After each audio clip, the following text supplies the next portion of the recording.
Back in 2013, one of the most historic moments in NBA history unfolded right before us, when Ray Allen hit the shot of his life, sending Game 6 of the NBA Finals into overtime and eventually leading to a Game 7 victory and a championship.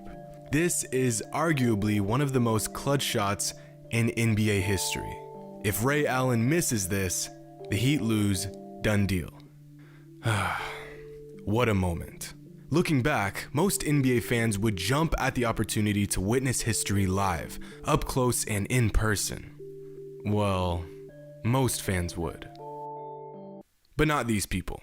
With less than 30 seconds left in the fourth quarter of a win-or-go-home finals game that is separated by 4 points, fans, or should I say imposters, posing as fans wearing Heat gear, promptly left their seats and exited the stadium.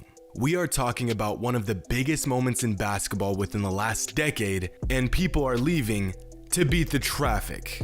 Hey, I understand you have to be up early in the morning, Karen, but you already paid $600 for the ticket. Would it kill you to stay another few minutes and, I don't know, witness history? But leaving early was only half of their troubles. Because, as we know, Ray Allen hit this shot and the game went into overtime. So instead of just going home like they so desperately wanted to do 30 seconds ago, the same bandwagon fans who left early tried to re-enter to watch overtime. Literally piling up at the door to get back into the game. But homie at the door is fed up. Imagine paying $600 for a ticket to a finals game just to leave early, just to try to re-enter with no success, and having the entire thing broadcasted in front of millions. Get your ass outside. But at least these people were able to see the team that they pretended to be a fan of win, even if it was through a glass door. Back in 2010, fans of a Croatian basketball team weren't so lucky. It's May 4th. These two teams, which I refuse to even attempt to pronounce, are battling it out for a league championship. Black is Serbia, white is Croatia. The game has already been sent to overtime, and with just 8 seconds left on the clock, Serbia is ahead by just 1 point. Croatia fouls Lawrence Roberts, sending him to the line to shoot 2 free throws. He's already missed 4 free throws throughout the game, but if he sinks these 2, he'll put Serbia up by 3. No biggie. Just hit a couple shots and the championship is yours. Okay, well, you still have 1 more shot. Just take your time and sink the shot. Damn.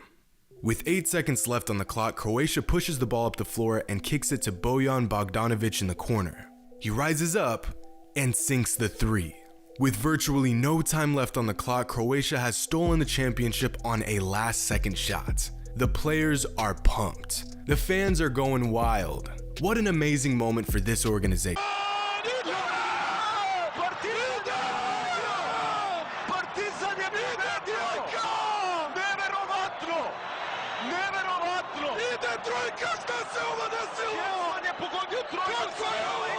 With barely enough time to even get a shot up, a Serbian player throws up a prayer from 60 feet and drills it. The Croatian team is stunned. They cannot believe what just happened. They're looking at the refs, searching for answers, but there are none. Instead of getting back on defense, they were busy celebrating while simultaneously losing the championship. And unfortunately for fans of Auburn's men's basketball team, last season ended in similar fashion.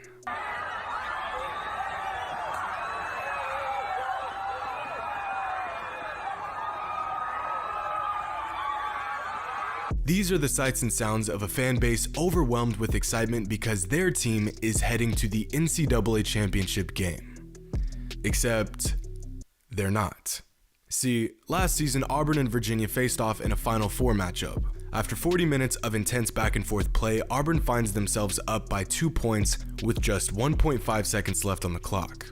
All Auburn needs to do is play solid defense for a second and a half and not commit a foul, and they're heading to the NCAA championship. The lob, looking, it's Guy from the corner, for the win!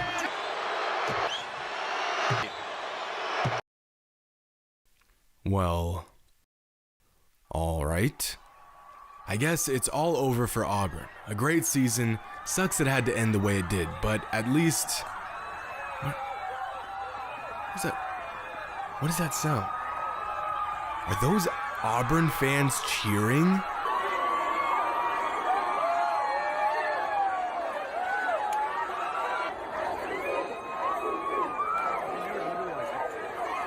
In the midst of all of this craziness, Auburn fans thought that the game had ended with Kyle Guy's missed three.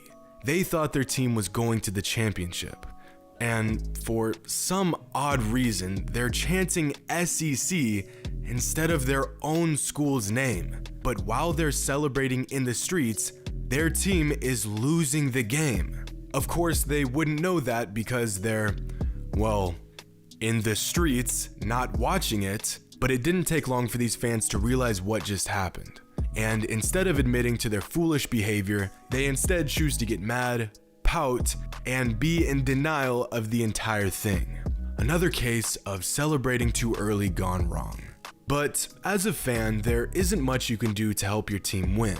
Of course, staying until the end and actually watching the game would be a good place to start. However, being the reason why your team loses is a whole different problem, which is exactly what this player was guilty of back in 2013. It's the state championship game, New Rochelle High School in black versus Mount Vernon in white. We're tuning in with just 2.9 seconds left on the clock. Mount Vernon is up by 2 with New Rochelle inbounding the ball. This is a tough situation for New Rochelle, but we've seen worse. With no timeouts left and enough time to put up one shot, the game is pretty much in the books. All Mount Vernon has to do is get a stop. Really not much to it. It would take a miracle for New Rochelle to win this game. Edney tosses it. It's knocked around, and Mount Vernon's going to hold on and win. They'll hold on 1 second. Oh, goodness! Are they going to count that? No, it doesn't count. They're wiping it off. With the basketball IQ of a small child, a player from Mount Vernon makes the play of a lifetime by intercepting the inbounds pass, but then throws the ball up to run out the clock. Then my man's from New Rochelle puts up a 60-foot heave and hits it. Game. And just like that, this guy is overwhelmed with all the clout his heart desires, and this guy is reevaluating his entire existence. The entire New Rochelle team rushes the court, state champions. But wait, just seconds after New Rochelle hits the game winner, the refs call off the shot, saying the ball did not leave the player's hands in time. So that's a case of double early celebration. Madness ensues. People are going crazy. Not a single person in the building has any idea of what's going on. It's absolute chaos. But wait. Here's the county center. Tell me who's that. We're going to have a large crowd around us, and these referees are going to decide the game in this huddle right now.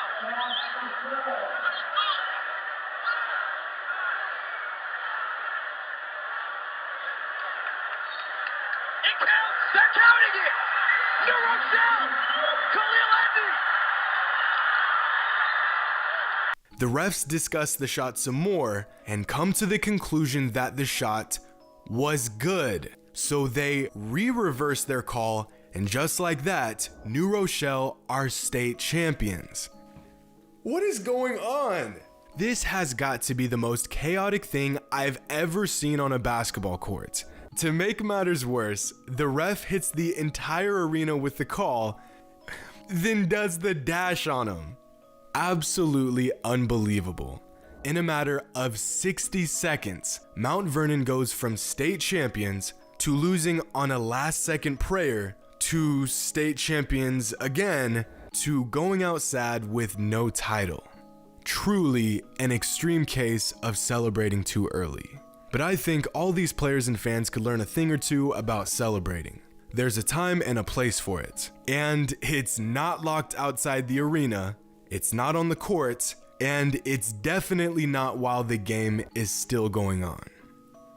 Hope you all enjoyed, and as always, Until next time.